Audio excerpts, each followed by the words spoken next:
notification bell to never miss a video from Foreign Admits. How did you go about finding the accommodation? Does the university provide accommodation or like you have to find it on your own? Yeah. Yeah, they do provide accommodation, but it's a little expensive. I think it was around like $1,200 or something per month.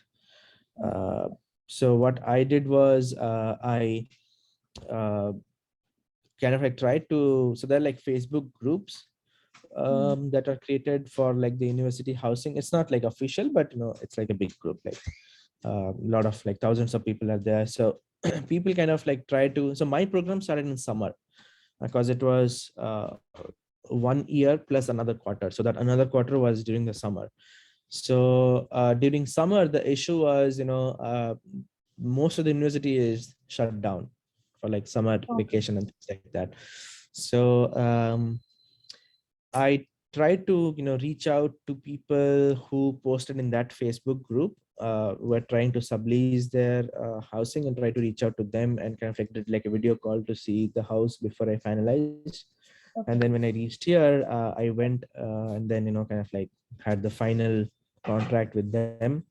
And it was mostly, so if you join in the summer, it's mostly going to be like a summer sublease. But I would also recommend subleasing for like 2 or 3 months, not more than that. If you're deciding housing while in India, what some of my friends also did was, so we also have this welcome group in the university called Suswagatam. What they do is they help these Indian students who are coming to for masters in the entire university. They try to find accommodation. So let's say, I live in a 1 bedroom. So if I sign up for that particular group, then I will have to like accommodate somebody or a new student who comes here, like new Desi student who comes here Hmm. for maximum like a week. So like that week's time is enough for people to kind of like stay at somebody's place and then look at the housing that is in this area and then finalize something. So many of my friends did the same thing.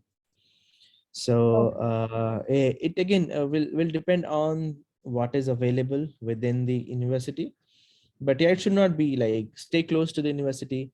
Try to see if you can fit in with a senior for a couple of days Yeah. to figure out where you want to stay, and what, like 2 to 3 days are enough to go and see what type of housing you want, and then finalize.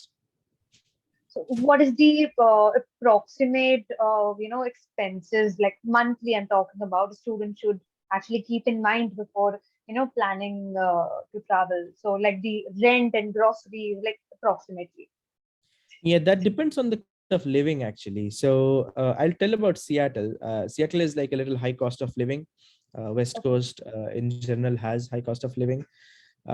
So if you are in a big city, well, not really big city, I'll say like New York, DC, Seattle, and the Bay Area, you will end up paying like high amount of rent.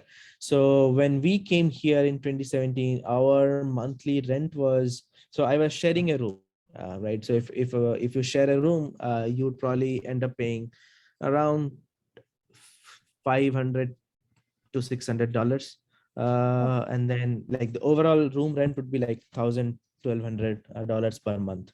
And this is Seattle U district, because it's almost like 5 minutes away from downtown, so this is very costly.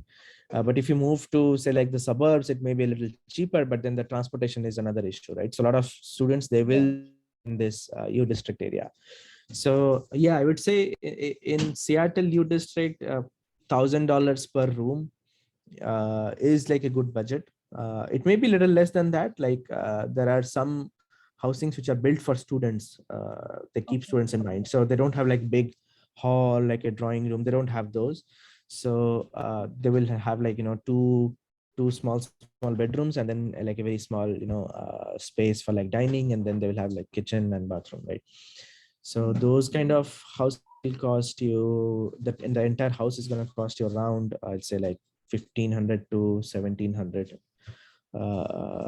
dollars. So if Okay. it has a couple of bedrooms, then you can share between either 3 or 4 people, right? So if you share with 4, then it's like $400 $6 per person. And then expenses would be how you want.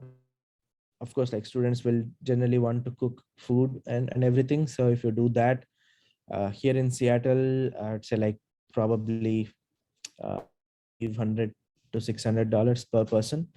So have like a budget of $1,200 per month. That is a good budget.